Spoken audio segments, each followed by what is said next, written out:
தேக்கு மரம் எல்லாம் லென்த்து மரம். கர்டன்ஸில் லென்த்து மரமே ஒரு 40 டன்னு காஞ்ச மரம் இருக்குது.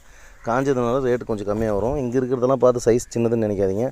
அங்கே பாருங்கள், இந்த கர்டன்ஸ்லாம் தனி ரேட்டு, லென்த்து மரம் மட்டும் தனி ரேட்டு. பாருங்கள், இந்த ஒரு மரம் மட்டும் 35 அடி லென்த்து. இந்த சைட்லேயும் இருக்குது பாருங்கள். மொத்தமாக சேர்த்து ஏற்றிக்கலாம். லென்த்து மட்டும் தனி லோடு. ஓகேங்களா? 24 இன்ச்சு மேலே, 24 ஒரு 23லேருந்து 48 வரைக்கும். 48 பார்த்தீங்கன்னா இதில் ஒரு 13 மரம் பக்கம் 48 இன்ச்சு சைஸில் இருக்கிறது இருக்குது. 40க்கு மேலே எக்ஸாக்ட் 48 40க்கு மேலே ஒரு 13 மரம். 1 2 3 4 5 6 கீழே 1 7 8 9 10 11 12 அது ஒன்று கீழே 13க்கு மேலே இருக்குது. 14 15 மரம் இருக்குது. Wholesale rate. கலர் நல்ல கலராக இருக்குது, ஓவர் ஒயிட் இல்லை. பாருங்கள், இங்கேயும் இருக்குது மரம். இதெல்லாம் சேர்த்து ஒரே லோடு ஏற்றிக்கலாம். ரேட்டு பெஸ்ட்டான ரேட் பண்ணி தரலாம். 2 நாள் 3 நாளைக்கு மேலே சரக்கு நிற்காது. இந்த சரக்கு வேணுன்றவங்க ஸ்க்ரீனில்